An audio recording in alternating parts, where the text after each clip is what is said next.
The slap came so fast I didn't even have time to lift my hands. One moment, I was standing beside the wedding table, surrounded by crystal glasses and soft music, and the next, my head snapped to the side as pain exploded across my cheek. My glasses flew off my face and shattered against the marble floor. The sound was sharp, loud enough to cut through the laughter of 130 guests. Then everything stopped. The ballroom went silent.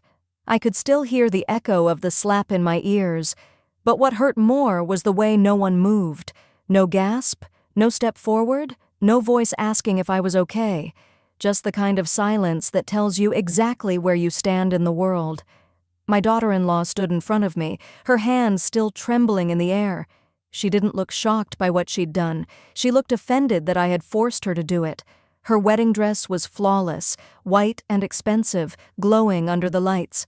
My reflection stared back at me from the polished surface of a nearby table. An older woman with a red mark blooming on her cheek, hair slightly out of place, dignity cracked in half. "That's what you get for being selfish," she snapped, loud enough for everyone to hear. "Hand over the keys. You don't need that apartment anymore." For a moment, I genuinely wondered if I had misheard her. The words felt unreal, floating above the scene like something spoken in another room. The keys. My apartment. On her wedding day. In front of everyone. I looked around instinctively, searching for a familiar face, someone who might step in. Friends, relatives, anyone. Some guests stared at the floor, others looked away, suddenly fascinated by their wine glasses. A few whispered behind their hands, the way people do when they don't want to be seen taking sides. And then I looked at my son. He was standing just a few feet away, perfectly still. His eyes were fixed on the ground, his jaw tight, his shoulders slumped forward as if he hoped the floor might open and swallow him. He didn't say my name. He didn't tell her to stop. He didn't even look at me. In that moment, something inside me fractured quietly. "You're not welcome here anymore," my daughter-in-law continued, smoothing the front of her gown as if she'd merely corrected a minor inconvenience. "Ethan and I need our privacy to start our new life. That apartment would be perfect for us while we look for something better." The words hit harder than the slap. For months, she had hinted. For months she had smiled sweetly while questioning my choices, my lifestyle, my independence. But this was no longer suggestion. This was a demand, backed by humiliation, delivered publicly so I would have no room to refuse without looking unreasonable. I opened my mouth to speak, but nothing came out at first. My chest felt tight, as though all the air had been pulled from the room. Slowly, I bent down to pick up the broken pieces of my glasses. My hands were shaking so badly that I dropped them once, the small shards clinking against the floor like punctuation marks to my disgrace. No one helped me. Not a single person stepped forward to offer a napkin, a hand, a word of comfort. The bride's friends stared with thinly veiled curiosity. Her relatives watched with the satisfaction of people who believe an older woman has just been put in her place. Someone near the back murmured, "Poor thing," but even that sounded more like commentary than compassion. Tears blurred my vision, but I refused to let them fall where everyone could see. I straightened slowly, my cheeks still burning, my heart pounding so hard I could feel it in my throat. I realized then that the slap itself wasn't the real humiliation. The real humiliation was the silence of a room full of people who decided my dignity was negotiable, the silence of a son who chose comfort over courage, the silence that told me I was alone, even in a crowd. I met my daughter-in-law's eyes. "No," I said quietly. It wasn't loud. It wasn't dramatic. It was simply the truth. Her expression twisted with fury. "You think you still get a say?" she hissed. "Look at you. You should be grateful we're even offering." That was when I understood something important. This wasn't about keys. It wasn't about space. It wasn't even about money. It was about erasing me.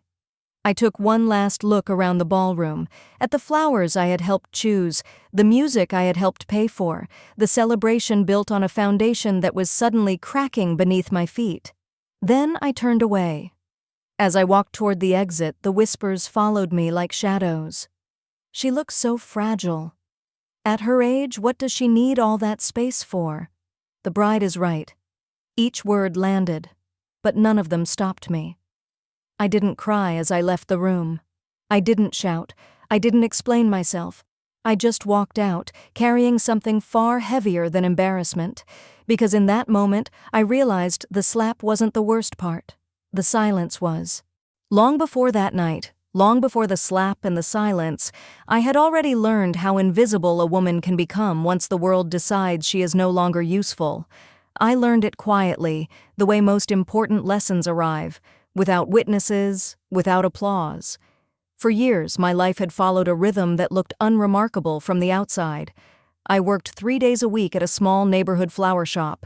I drove a 10-year-old car with a faded interior and a radio that sometimes cut out when I hit a bump. My clothes came from discount racks and end-of-season sales, chosen for comfort and durability rather than style. I lived alone in the same apartment I had owned for decades, cooking simple meals, keeping my routines predictable. To people like my daughter-in-law, that life looked small. She noticed everything. The first time she visited my home, her eyes moved quickly over the furniture, the kitchen counters, the balcony view, not with curiosity, but with assessment. "It's cozy," she said, her smile polite, her tone unmistakable. Cozy, in her vocabulary, meant inadequate. From that moment on, the comments never stopped. They were never loud, never openly cruel, just consistent enough to wear you down if you weren't paying attention. "You still drive that old car?" she asked once, wrinkling her nose. "Isn't it dangerous at your age?" "You work at a flower shop?" She laughed lightly another time. "I thought most people your age would be relaxing by now." "Don't you ever want something nicer?" she asked, glancing at my shoes. "You deserve better." To anyone listening casually, it sounded like concern. To me, it sounded like a verdict being quietly built. My son never heard it the way I did, or maybe he heard it and chose not to understand. He would smile awkwardly, change the subject, tell me later that she meant well. I let it go. I always had. Because the truth was, my simplicity wasn't an accident. It was a choice. I had lived another life once. A life where numbers mattered, where decisions carried weight, where my name opened doors without introduction. My husband and I had built something substantial together, carefully, patiently, without ever needing to announce it to the world. We learned early that visible success attracts attention, and attention attracts problems. So we chose discretion. When Robert passed away, that choice became even more important. I watched friends lose relationships over inheritances. I watched families fracture when money entered conversations that should have been about care. I decided then that my life would remain quiet on the surface, not because I had nothing, but because I had learned the cost of showing it. True strength doesn't announce itself. It observes. Living simply taught me things money never could. It taught me how people treat you when they think you have nothing to offer them. It taught me who sees value in presence instead of possessions. It taught me who listens and who waits for leverage. And slowly, without realizing it, I was learning something else too. I was learning who my son was becoming. At first it was subtle. He began to echo her concerns, using the same phrases she did. "Mom, don't you think it might be safer to downsize?" "Mom, Juliet is just worried about you." "Mom, maybe you should let us help you manage things." Help. That word appeared everywhere, always wrapped around suggestions that reduced me. Suggestions that framed independence as stubbornness and clarity as confusion. I listened. I watched. I said very little, because when people think you are weak, they stop hiding their intentions. My daughter-in-law started speaking more freely around me. She assumed I wouldn't catch the implications, that I wouldn't understand the layers beneath her words. She underestimated me because she needed to. At family dinners, she talked openly about space, about starting a family, about how hard it is for young couples these days. Her eyes always drifted, eventually, back to my apartment, the location, the layout, the view. The way she asked questions wasn't casual, it was strategic. How much do places like this go for now? Do you ever think about selling? Wouldn't it be nice to have less responsibility? Each question pushed gently at the same door. I answered politely, vaguely, always non-committal. My silence wasn't confusion, it was restraint. I had learned long ago that confrontation too early only teaches people to hide better, and I wasn't interested in arguments. I was interested in understanding exactly how far this would go. The more modest my life appeared, the bolder they became. She spoke to me as if I were fragile, as if my choices were symptoms of decline rather than preference. She would offer to handle things for me, explaining processes I already knew, simplifying ideas I had once taught others. She spoke slowly sometimes, carefully, the way people speak to children or the elderly when they want to establish authority. I let her. Because the moment you correct someone who believes you are beneath them, they retreat. And I needed her to stay exactly where she was, comfortable enough to reveal herself fully. People often mistake quiet for weakness. They assume silence means ignorance, and modesty means lack. They don't realize that sometimes silence is a lens, and modesty is camouflage. My life had become a test, though I never announced it as one. A test of character, a test of patience, a test of love without incentives. My daughter-in-law failed it slowly, consistently, without ever realizing she was being evaluated. She failed it every time she spoke about me as a problem to solve instead of a person to respect. She failed it every time she discussed my future without asking what I wanted. She failed it every time she assumed my simplicity meant permission. And my son failed it too, in a different way, not through cruelty, but through absence. Through the quiet cowardice of staying neutral while someone else rewrote the narrative of his mother's life. Still, I stayed where I was. I kept working at the flower shop because I liked the rhythm of it, the smell of fresh stems in the morning, the conversations with regular customers, the feeling of being useful without being evaluated. It grounded me in a world that valued effort over image. I drove my old car because it took me where I needed to go without asking for attention. I wore simple clothes because they allowed me to move freely, without worrying about judgment. I lived modestly because it reminded me daily of what mattered, and what didn't. I didn't live that way because I was afraid. I lived that way because I was prepared. Prepared for the moment when people would finally stop pretending. Prepared for the moment when respect would be replaced by entitlement. Prepared for the moment when kindness would be mistaken for weakness. That moment came, eventually, in a ballroom full of witnesses. But long before the slap, long before the public humiliation, I already knew who they were showing me they were becoming. And I was ready. Because a woman who has learned to live without applause is never truly powerless. They never attacked me with raised voices or slammed doors. There were no threats at first, no outright cruelty anyone could point to and say, "That's abuse." What they used instead was far more effective. They used concern, soft words, reasonable questions, the kind of language that sounds loving until you realize it's slowly dismantling you. It began with suggestions, always framed as care. "Aurora, have you been feeling more tired lately?" my daughter-in-law would ask, tilting her head just enough to look worried. "I noticed you forgot where you put your phone last time. That happens to everyone, of course. But still." She would glance at my son when she said it, planting the idea gently, like a seed that didn't look dangerous until it took root. At first, I laughed it off. Everyone misplaces things. Everyone forgets names now and then. I had lived long enough to know that memory slips are part of being human, not a diagnosis. But repetition changes perception. When the same idea is whispered often enough, it starts to sound like truth. She began to narrate my life as if I weren't fully present in it. If I declined an invitation, she would sigh and say, "She gets overwhelmed easily these days." If I disagreed with her, she would smile sympathetically and tell my son, "Your mom is just set in her ways." It's normal at her age. Every decision I made was reframed as evidence of decline. The most dangerous part was that she never said these things directly to me when others were around. She said them about me, quietly, repeatedly. where I could hear just enough to doubt myself, but not enough to confront her without looking defensive. My son started repeating her phrases without realizing it. "Mom, are you sure you remember that correctly? Mom, maybe you misunderstood. Mom, Juliet is just worried about you." Worried. That word became a weapon. I watched him change in small, almost invisible ways. He stopped asking for my opinion and started informing me of decisions. He began explaining things I already knew, slowly, carefully, as if speaking to someone fragile.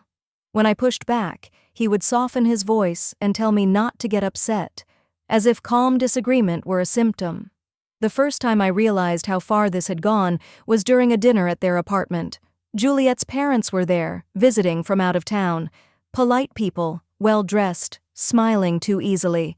We sat around the table talking about ordinary things until Juliet steered the conversation in a direction that felt rehearsed. "Aurora lives alone," she said casually, passing the salad. "I worry about her sometimes." Her mother nodded immediately. "Oh yes, living alone at that age can be risky." Risky? Another word that sounds harmless until it's repeated by people with influence. Juliet's father leaned back in his chair. "Have you thought about making some changes?" he asked me directly. "Just to be safe." I looked at my son, waiting for him to say something, to remind them that I had lived independently for decades without incident, that I was capable, that I was his mother. He said nothing. Instead, Juliet took his silence as permission. "We've been reading about how quickly things can change," she continued. "A fall, a missed medication, confusion. It's scary." Confusion. There it was again. Not stated. Suggested. I felt the familiar pressure rise in my chest, but I kept my voice steady. "I manage my life just fine," I said. Juliet smiled. "Of course you do. For now." That was the moment I understood. This wasn't concern. This was groundwork. After that dinner, the tone shifted completely. Her parents began calling more often, asking questions that didn't quite make sense on their own, but together formed a pattern. Who helped me with my finances? Did I still drive myself everywhere? Had I ever considered letting someone else handle the paperwork? They spoke to me kindly, slowly, patiently, as if each conversation were a small evaluation. Behind my back, they spoke to my son with certainty. "We're just thinking about the future. It would be irresponsible not to plan ahead. You don't want to wait until there's a crisis." They positioned themselves as responsible adults stepping in where a vulnerable woman might fail. And my son, overwhelmed and eager to be seen as a good husband, absorbed their narrative without questioning it. I could see the shift in his eyes, the way he started watching me, the hesitation before trusting my words, the subtle distance that replaced ease. He was no longer listening to me, he was monitoring me. That realization hurt more than any insult. One afternoon, I overheard Juliet on the phone in my kitchen while my son was in the shower. She didn't know I was in the hallway. "Yes, I know," she said softly. "She's more forgetful than she realizes. Ethan doesn't see it yet, but he will. We just have to be careful." Careful. Always careful. "She doesn't need all that space anyway," she continued. "It's too much for her. And honestly, she'd probably feel relieved if we handled things for her." Relieved. As if autonomy were a burden. I stepped back quietly, my heart steady, my mind clear. There it was. The truth. Spoken freely now that she believed she was safe. From that day on, the masks slipped faster. They began involving professionals. Not officially, not yet. Just questions. Casual consultations. A friend of ours is a real estate agent. We know someone who works with seniors. There are legal options, you know, if someone can't manage on their own. Legal options. My son mentioned one evening that Juliet had been researching power of attorney. "Just in case," he said quickly when he saw my expression change. "It doesn't mean anything." But it meant everything. I realized then that this was no longer emotional pressure alone. This was a coordinated effort to redefine me legally, to create a version of me that needed supervision, approval, control, and they were doing it with smiles. They spoke about my future as if I were already absent from it. They made plans that did not include my consent. They reframed my independence as denial and my resistance as proof. Still, I said very little, because the more confident they became, the more careless they grew. They didn't realize I was listening, that I was remembering dates, phrases, changes in behavior, that I was documenting everything quietly, mentally, with the precision of someone who understood exactly what was at stake. I wasn't frozen by fear, I was measuring. They believed they were gaining power because I didn't push back. They mistook patience for surrender, silence for confusion. They didn't understand that I was learning exactly how betrayal sounds when it wears the costume of love. They didn't attack me with anger, they attacked me with concern, and by the time they felt secure enough to act openly, by the time they believed I was too diminished to resist, they had already shown me everything I needed to see, not just about them, but about my son. And once that truth becomes clear, there is no going back to the illusion. I knew it had crossed a line the day paperwork entered the conversation. Concern can be dismissed, advice can be debated, even manipulation can sometimes be confronted. But documents are different. Documents mean intention, planning, a future written without your consent. It started innocently enough, the way all dangerous things do. One afternoon, my son mentioned that Juliet had been doing some research. He said it casually, as if talking about a recipe or a vacation destination. "She just wants to be prepared," he added quickly, watching my face for a reaction. "You know how she is." Prepared for what? I wondered. A week later, the word attorney appeared for the first time. "Juliet talked to someone at work," my son said over the phone. "Apparently there are legal tools that make things easier for families as parents get older. It's not a big deal, just something people do. Legal tools. Easier. People do." The language was careful, deliberately vague. That's how you introduce control without triggering resistance. You describe it as convenience, as protection, as something responsible adults take care of before problems arise. "What kind of tools?" I asked calmly. There was a pause. "Power of attorney," he said. "Stuff like that." Power of attorney. The phrase settled heavily in my chest.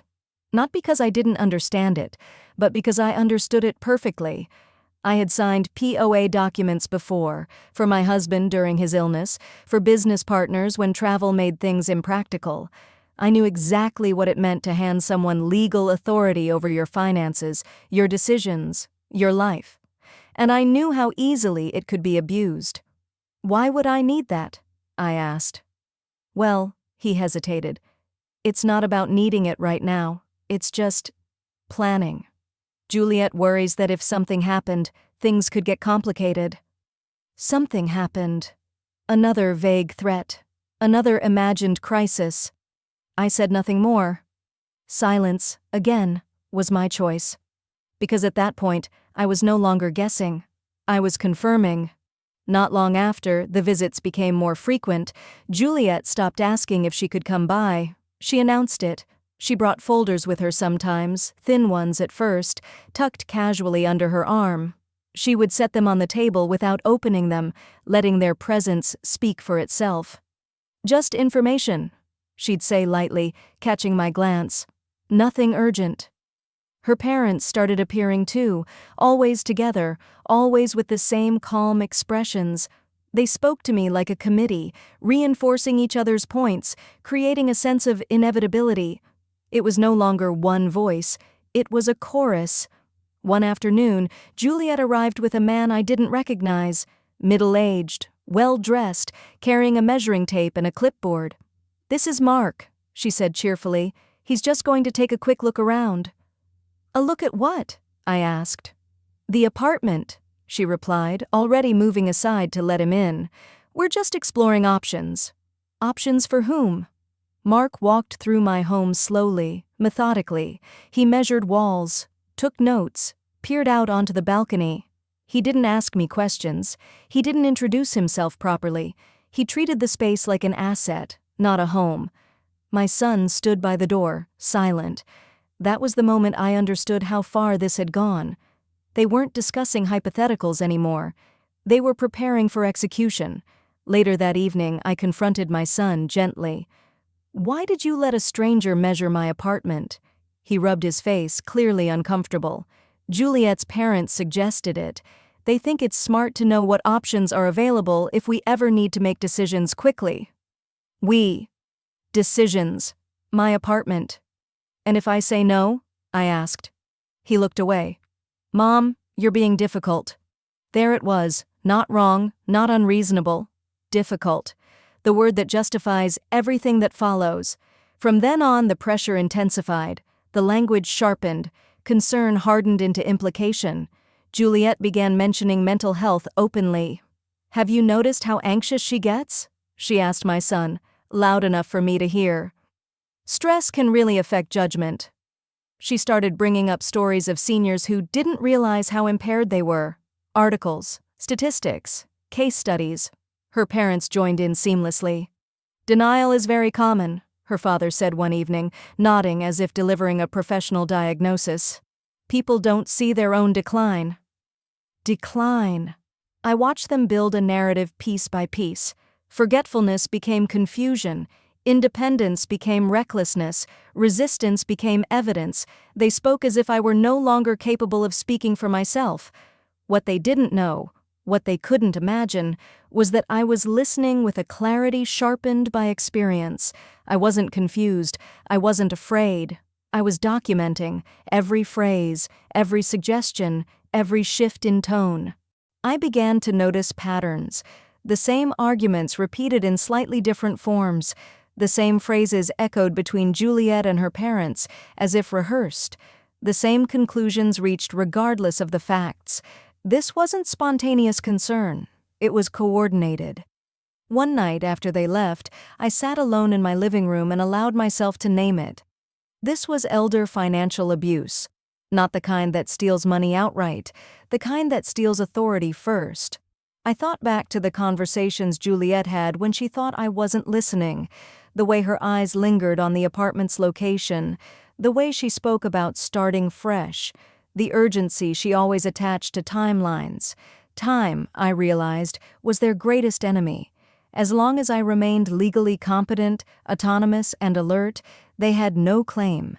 They needed something else, something official. They needed to replace me. The next escalation came disguised as a family meeting. Juliet arrived with her parents and my son one evening, their expressions solemn. No smiles, no small talk. They sat down as if attending a hearing. "Aurora," her mother began, folding her hands, "we need to talk about your future." I waited. "At your age," her father continued, "it's not responsible to ignore planning. Accidents happen. Cognitive decline can be sudden." Juliet leaned forward. "We're worried about your ability to make safe decisions." There it was, stated plainly now. "I make my own decisions," I said evenly.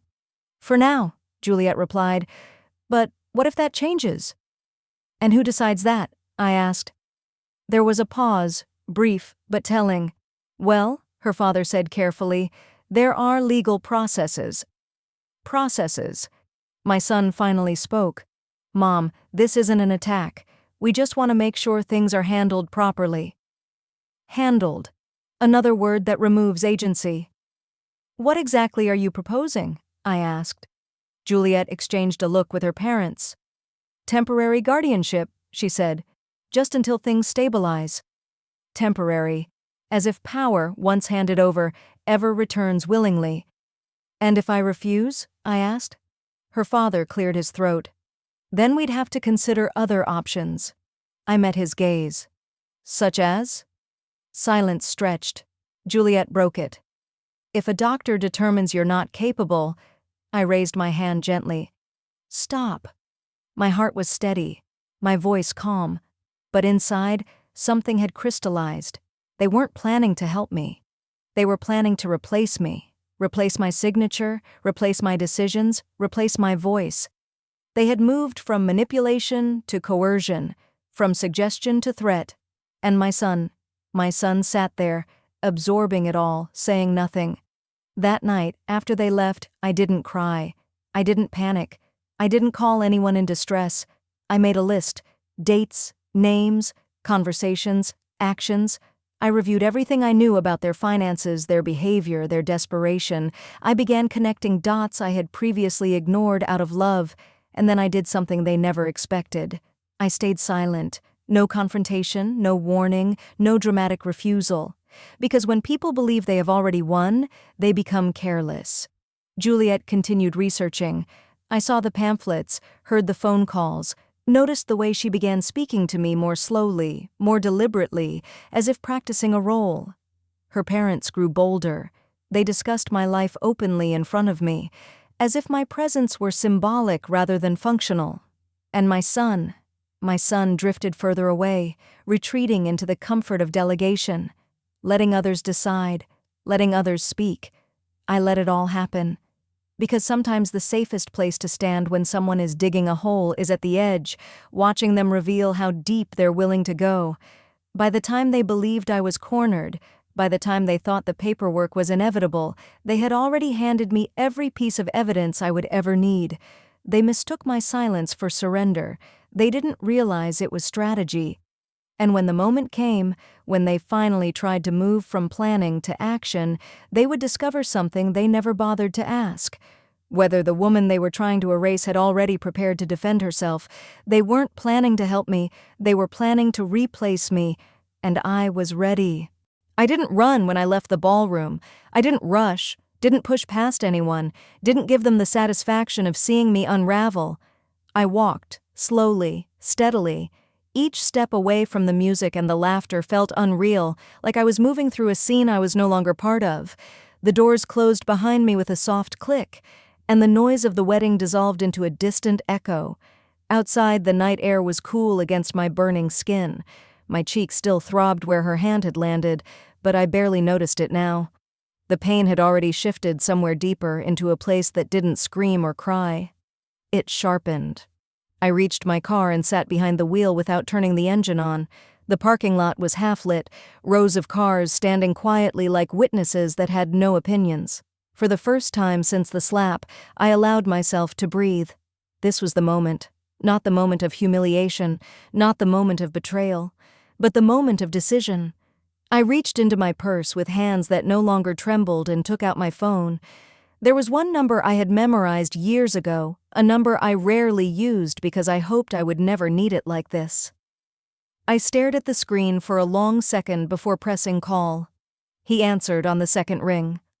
"Aurora," he said, his voice calm, professional, instantly grounding. "Is everything all right?" "No," I replied. "But it's time." There was a brief pause. He didn't ask questions. He never did when he sensed clarity on the other end. "Where are you?" he asked. "Royal Oaks Ballroom," I said. "I need you here. Tonight. Bring everything." He exhaled slowly. "Are you sure?" I looked back at the glowing windows of the ballroom, where silhouettes moved behind glass, unaware that the ground beneath them was about to shift. I thought of the slap, the silence, the months of manipulation, the paperwork, the threats disguised as concern. "I've never been more sure of anything in my life," I said. 30 minutes. "I'll be there," he replied. "Stay where you are." The call ended, and the quiet rushed back in. 30 minutes. I leaned my head against the seat and closed my eyes, not to escape, but to remember. The waiting pulled memories forward whether I invited them or not. Scenes that had seemed small at the time now lined up with perfect clarity, forming a pattern I could no longer ignore. I saw my daughter-in-law's smile the first time she asked about my finances, pretending it was casual curiosity. I heard the way her voice changed when she talked to my son about my future, soft and authoritative at the same time. I remembered the folders she brought into my home, the real estate agent with his measuring tape, the way my son avoided my eyes while strangers evaluated my life. I remembered sitting at my own kitchen table while they discussed options for me as if I weren't there. The words, temporary, safety, responsible, repeated like a chant meant to wear me down. I remembered how easy it would have been to doubt myself if I hadn't known exactly who I was. That was the cruelest part. They hadn't tried to overpower me physically until the end. They had tried to rewrite my reality first. I opened my eyes and stared at the dashboard clock. 27 minutes left. The irony settled heavily in my chest. For years, I had protected my son from consequences he wasn't ready to face. Quietly, carefully, without recognition, I had paid debts he didn't know about, smoothed over mistakes he never learned from.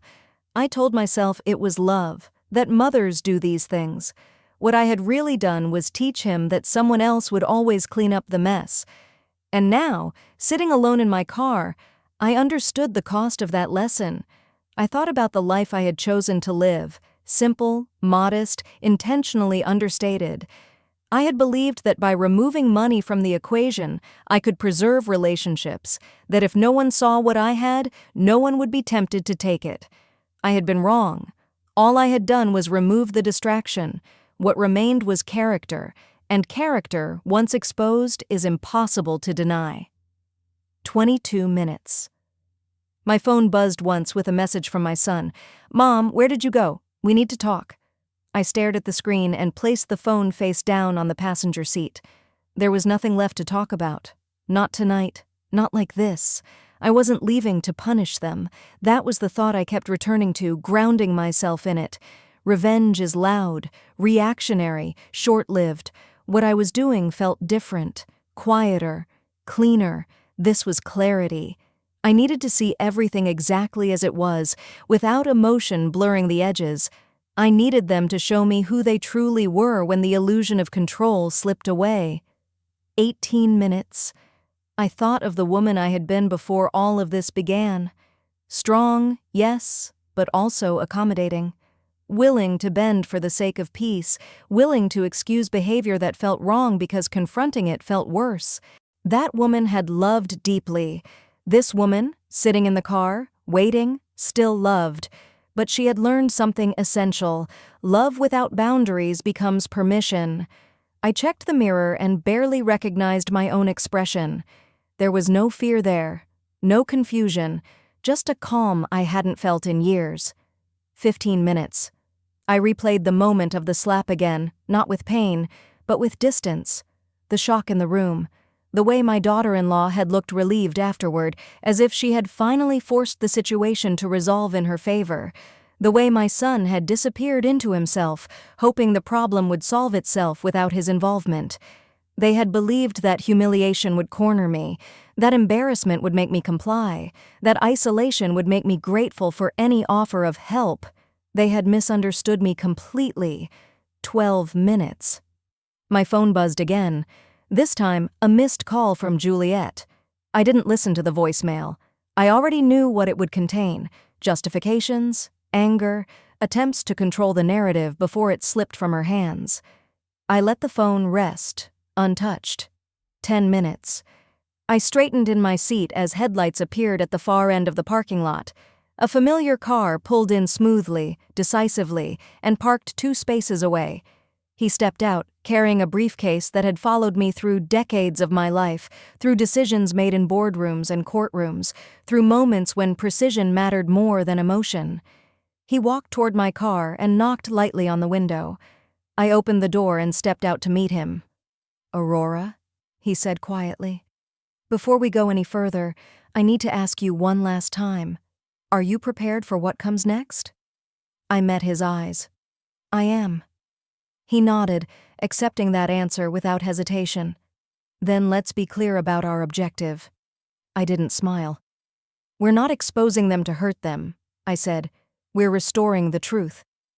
He studied my face for a moment, then inclined his head. "Good, because the truth is enough." We stood there for a brief second, the night wrapping around us, the sounds of celebration still drifting from the building behind us. I felt the weight of what I was about to do settle fully in my body, not as fear, but as responsibility. That night, I didn't choose revenge. I chose clarity. And clarity, once chosen, does not ask for permission. When we walked back into the ballroom, the music didn't stop right away. It carried on for a few seconds, bright and careless, like the room was determined to pretend nothing had happened. Laughter still floated between tables, glasses still clinked, a camera flash went off near the dance floor. Then people noticed the man beside me, not staff, not family, suit pressed, briefcase in hand, expression unreadable. He didn't look impressed by the decorations or the crowd. He looked like someone who had walked into courtrooms 100 times and never once needed permission to speak. The music faltered, then died out in an awkward fade. Silence came down like a curtain. It wasn't dramatic. It was instinctive. The kind of silence that appears when a room senses authority. Juliet spun toward us first, irritation sharp and performative.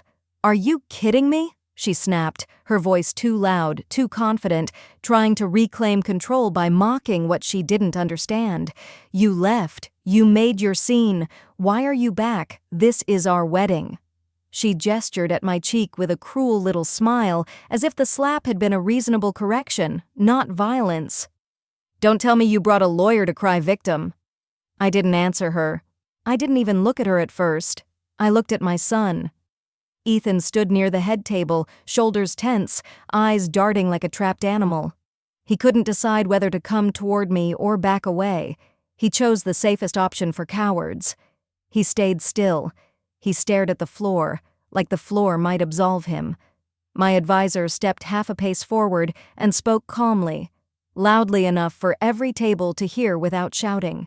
He introduced himself with a full name, a title, and the kind of professional tone that doesn't invite interruptions.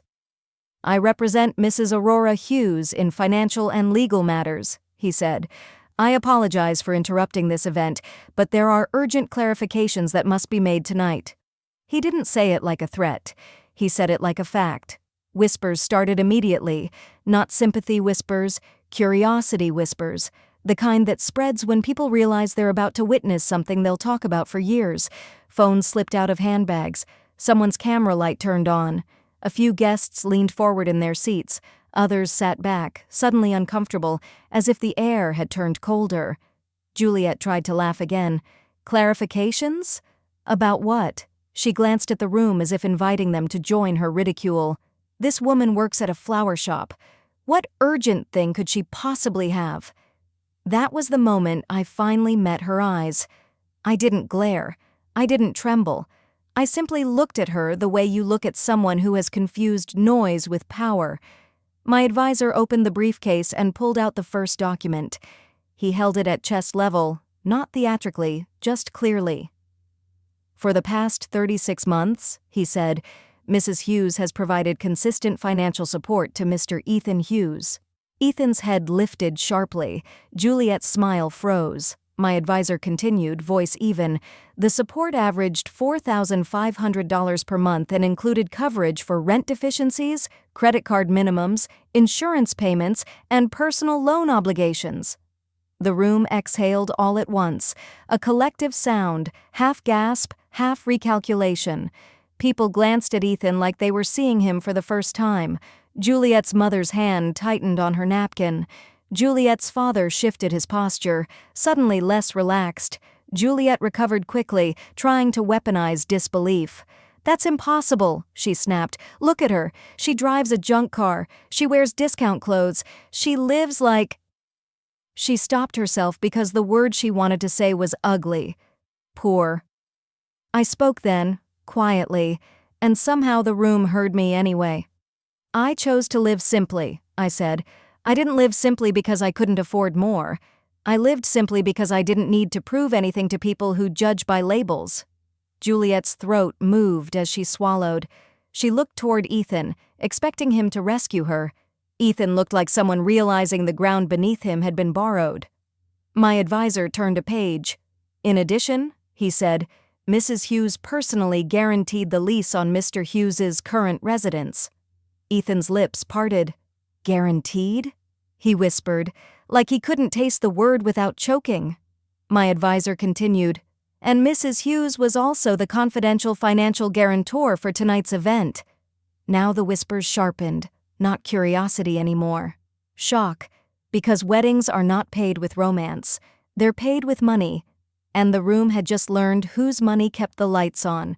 Juliet lunged forward a step, voice cracking. No, that's not true. Ethan paid for this. My parents paid for this.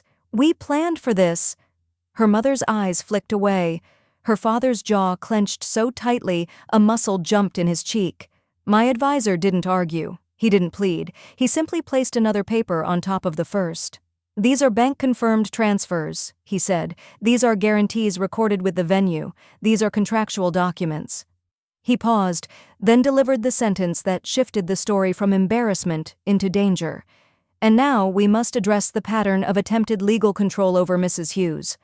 The room went silent again, but this time it was sharper, like a blade being drawn slowly from a sheath. My advisor lifted the next document.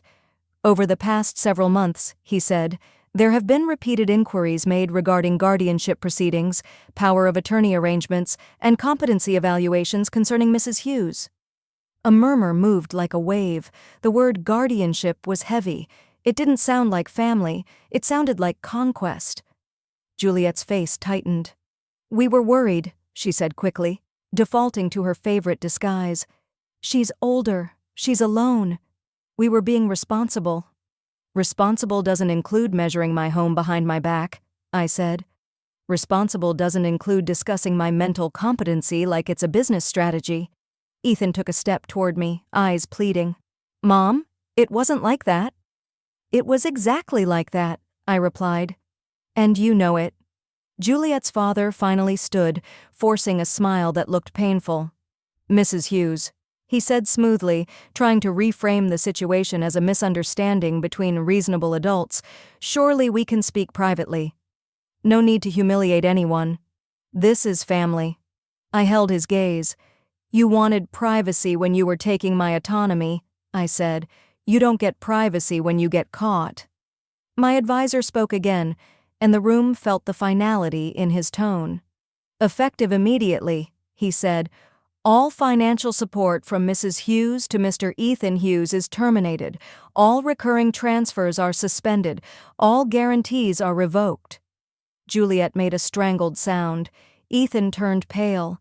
It was the sound of a safety net being cut without apology.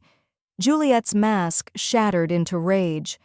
You can't do that, she said, louder now, desperate and entitled in the same breath. You're his mother. You don't destroy your child's life. I didn't raise my voice.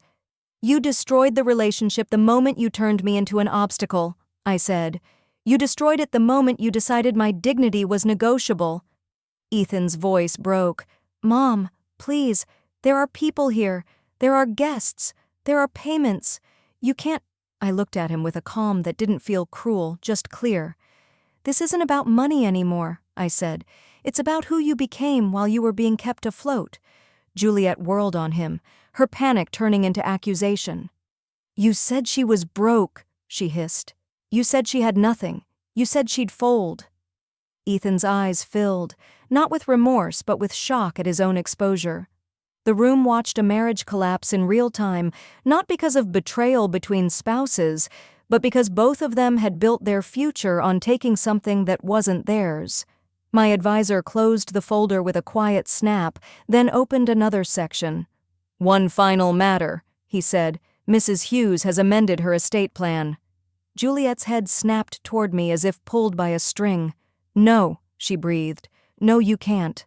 I can, I said, and I did. My advisor continued. Any inheritance previously designated for Mr. Ethan Hughes has been redirected to organizations dedicated to protecting seniors from financial exploitation and legal coercion. Juliet staggered backward, her mouth open, eyes wide with disbelief. Her parents looked like statues that had just learned they could bleed. Ethan stood frozen, as if the last thread tying him to his old life had been cut. I looked around the ballroom, at the guests who had stayed silent when I was slapped, at the ones who had whispered, "Poor thing," like pity was a substitute for decency, at the people who were now watching, fascinated, because the story had finally become entertaining. Money didn't make you powerful, I said, my voice steady, carrying without effort. It only revealed who you were. No one spoke. Not because they agreed, because the truth had removed their comfort. I didn't wait for apologies. I didn't wait for tears. I didn't wait for Ethan to become the man he should have been an hour ago. I turned and walked out with my advisor beside me, leaving the room to sit in the consequences of their silence. Behind us, the wedding didn't feel like a celebration anymore. It felt like a stage after the lights go out, when the audience finally realizes the story wasn't fiction. It was a warning. The collapse didn't begin with shouting. It began with a pause that lasted just a second too long. The venue manager stood near the bar, phone pressed to his ear, nodding slowly, his professional smile slipping as he listened. He glanced once toward the head table, then toward me, then back to his phone. When he ended the call, the silence that followed felt heavier than anything that had happened so far. He walked toward Juliet and Ethan with careful steps, the way people do when they already know the conversation will not go well. "We've just received a notification," he said politely, but the stiffness in his shoulders betrayed him. "The financial guarantee for tonight has been withdrawn. We'll need an alternative form of payment immediately in order to continue services." Juliet laughed, sharp and brittle. "That's ridiculous," she said. "Just run the card again." The manager nodded, signaling to a staff member. The card machine beeped once, then again, then made the sound no one ever forgets. Declined. A murmur rolled through the ballroom like a low wave. Not dramatic yet, just curiosity turning into unease. Juliet snatched the card from the server and slammed it back onto the tray. "Try another one." The second card was declined faster than the first. The third didn't even process. Her face flushed deep red. "There must be a mistake," she snapped, turning to her father. "Dad." He stepped forward reluctantly, pulling out his own card with a confidence that didn't last long. Declined. His jaw tightened. He tried a second card. Declined again. Now the murmurs grew louder. Guests began looking at one another openly. Someone near the back stood up and whispered something urgent to their table. A few people checked their watches. The band stopped playing entirely. The illusion of celebration collapsed into something awkward and exposed. The manager cleared his throat. "Without a valid payment method," he said carefully, "we'll need to suspend services. That includes food, drinks, music, and photography." Juliet's voice rose. "You can't do that. This is our wedding." The manager didn't argue. "I can," he said, "and I must." That was when panic set in. Not graceful panic, not contained panic, real panic. Juliet turned in circles, grabbing at Ethan's sleeve, whispering fiercely, demanding answers he didn't have. Her mother argued with staff. Her father pulled out his phone, pacing, dialing numbers that went unanswered. Guests began quietly collecting purses and jackets. No one wanted to be the last person standing in a room where the bill hadn't been paid. I watched it all from a distance, not triumphant, not detached, just present.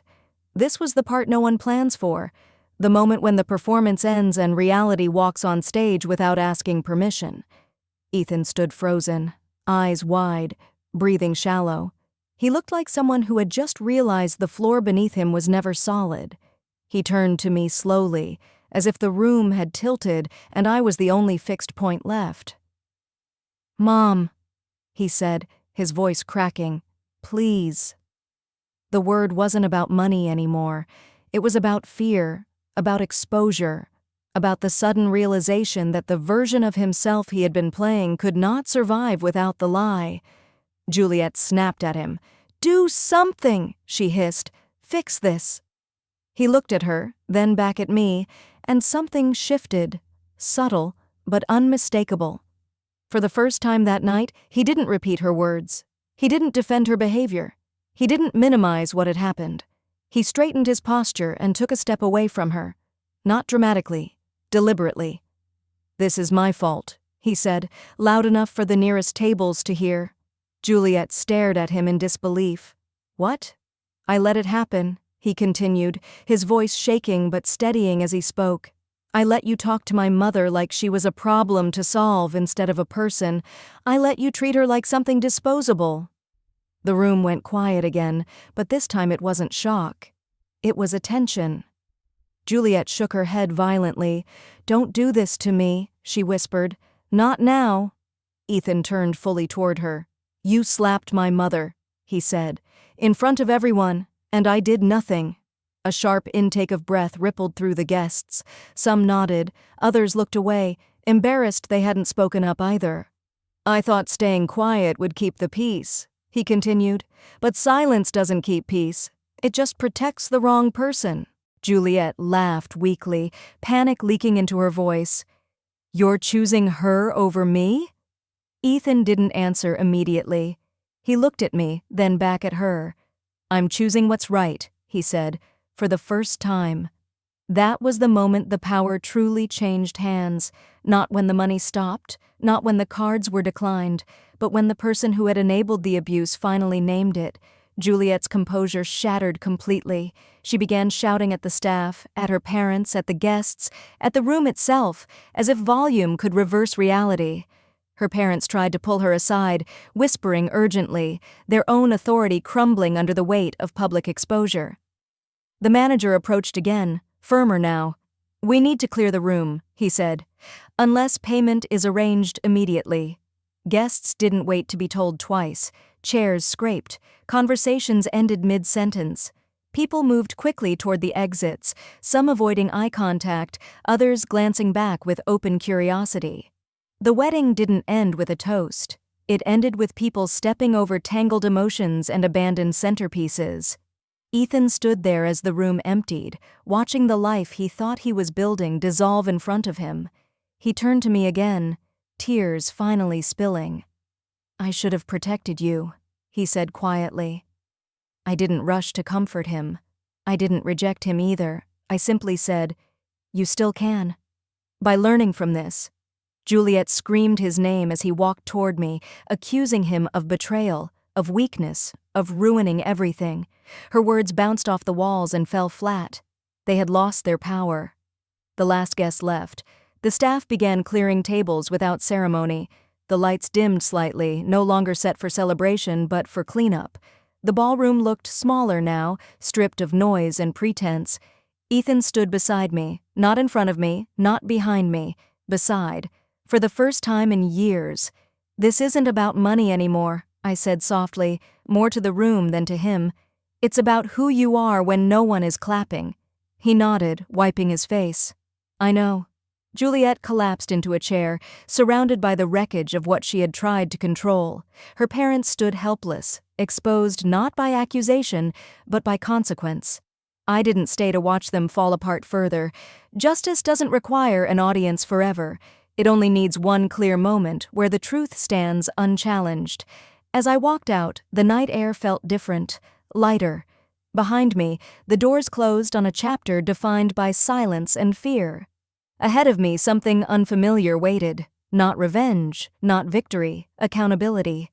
I didn't leave the ballroom in anger. I didn't slam doors or demand apologies. I didn't raise my voice or look back to see who was watching. I simply walked away. And that, more than anything I had done all night, was what they were never prepared for. People like Juliet mistake reaction for power. They believe that if someone doesn't shout, doesn't fight back publicly, doesn't beg or explain, then that person must be weak. What they don't understand is that silence can be an ending, not a surrender. Outside, the night air was cool and steady. My advisor asked if I wanted to sit for a moment, but I shook my head. I didn't feel fragile. I felt finished. Not finished with life, not finished with love, but finished with justifying myself to people who had already decided I was something to be managed. We didn't go back inside. There was nothing left to say. The truth had already done its work. Everything else would only be noise. The next morning, I woke up without the tightness in my chest that had become normal over the last 2 years. No phone calls, no messages. Just quiet. The kind of quiet that feels unfamiliar at first, like stepping into a room after a loud machine has finally been turned off. By noon, I was sitting across from my advisor again, this time in his office. No audience, no drama, just paperwork and decisions that would last longer than any confrontation. We reviewed the revised will carefully. Assets reassigned, conditions clarified, control removed from every place it didn't belong. There was no anger in those documents, no punishment language, just boundaries written in legal ink. My son's name was no longer attached to decisions he had proven he couldn't handle responsibly. Juliet's name was nowhere at all. Not because I hated her, but because she had forfeited the right to proximity the moment she tried to take what wasn't hers. I also revoked every informal access point I had once allowed out of trust. Emergency contacts updated, financial permissions canceled, legal authority clarified. I closed doors quietly, the way you do when you're protecting a sleeping house. That was the justice, not exposure, not humiliation, containment. Ethan tried to call that evening. I watched the phone ring until it stopped. Not because I wanted to hurt him, but because I needed space to hear myself think again. When he called again the next day, I let it go to voicemail. His message was short, apologetic, confused, still centered on consequences rather than understanding. I didn't respond. Not yet. Juliet didn't call. She sent messages instead. Long ones, emotional ones, accusatory ones. Messages that began with, "You ruined everything," and ended with, "We're still family." The contradiction would have been funny if it hadn't been so familiar. I blocked her number after the third message, not out of spite, out of clarity. Her parents showed up at my building 2 days later. They didn't get past the lobby. The doorman called to ask if I was expecting visitors. I said no. That was it. No confrontation, no conversation. Just a boundary enforced by policy instead of emotion. They wanted access because access had always been their strategy. Once that was gone, they had nothing left to negotiate with. Weeks passed. The story of the wedding spread, but not the way Juliet had probably imagined. People didn't talk about the slap anymore. They talked about the silence afterward, about the mother who didn't scream, about the money that disappeared without a fight, about the couple who tried to control a woman and lost everything they thought they owned. Ethan sent a letter. Handwritten. Shorter this time. No excuses. Just acknowledgement. He said he didn't expect forgiveness. He said he finally understood that protecting a relationship sometimes means removing yourself from it. I folded the letter carefully and put it away. I didn't write back. Not because I would never forgive him, but because forgiveness without change is just another form of enabling. The strangest part was how my body responded once the noise stopped. I slept through the night. I stopped waking up braced for conflict. My appetite returned. Even my posture changed. My doctor noticed it at my next appointment and commented on how calm I seemed. "You removed a major source of stress," he said. I smiled. I removed several. I didn't quit my job at the flower shop. Not because I needed the money, but because I liked the simplicity of it. The quiet conversations. The way people don't try to own you when they don't think you have anything they want. Some afternoons, I sat on my balcony and watched the city move without me. No calls to answer, no decisions to justify, just space. I hadn't realized how long it had been since I'd had that. Ethan eventually came to see me, alone. He didn't ask to come inside. He stood at the door like someone waiting for permission he knew he might not receive. I invited him in. We talked for less than an hour. He didn't ask for money. He didn't ask for help. He asked how I was. It was the first time in years. When he left, he didn't say, "I hope you'll fix this." He said, "I know I have work to do." That mattered. Juliet never came, and that too told me everything. Quiet justice isn't about winning. It's about ending cycles without becoming what hurt you. I didn't need them to understand my decision. I only needed them to respect its permanence. The last document my advisor finalized was simple, a statement of intent. It clarified that no future attempts to challenge my autonomy would be tolerated, legally or otherwise. No threats, no embellishment, just certainty. When he slid it across the desk for my signature, he paused. "You know this closes the door completely," he said. I nodded. "That's the point." I signed without hesitation. That night, I stood on my balcony again, city lights blinking like distant stars, and felt something settle into place. Not sadness, not triumph, peace. The kind that comes when you stop trying to be understood by people who benefit from misunderstanding you. They didn't lose money. They lost control. And I gained something far more valuable. The right to live without fear of being managed, minimized, or erased. The morning after everything ended did not arrive with drama. No phone ringing, no headlines, no urgent decisions demanding my attention. It arrived quietly, the way mornings are supposed to arrive, with pale light slipping across the balcony floor and the distant sound of the city waking up without me. For the first time in years, my chest did not feel tight. I breathed in without bracing for impact. That alone felt like a miracle. I made coffee slowly, not because I had nowhere to be, but because I no longer felt chased by time. I stood by the window and watched people hurry below, carrying worries that were no longer mine. Somewhere between the second sip and the third, I realized something fundamental had shifted. I was no longer waiting for the next blow. My body had finally understood what my mind already knew. The danger was over. Ethan called that afternoon. I answered, not because I felt obligated, but because I was ready. He didn't start with apologies or explanations. He asked how I was. The question landed differently this time. It wasn't performative. It wasn't defensive. It was hesitant, careful, as if he understood he was standing on ground he no longer owned. "I'm okay," I said, and for the first time, it wasn't a lie meant to end a conversation. It was a statement of fact. We met a week later, not at my apartment, not at his. Neutral ground, a small cafe with chipped mugs and no history. He arrived early. That mattered. He didn't talk about Juliet. He didn't talk about money. He talked about himself, about the ways he had let silence become a shield, about how easy it had been to confuse love with loyalty and loyalty with obedience. "I don't expect you to fix anything," he said. "I just needed you to know that I see it now." I listened, not as a mother desperate to restore the past, but as a woman deciding what deserved space in her future. I told him I wasn't closing the door forever, but I wasn't reopening it without trust. Trust, I explained, isn't rebuilt with words.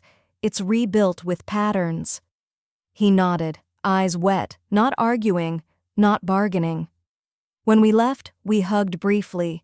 No promises, no timelines, just honesty. That was enough.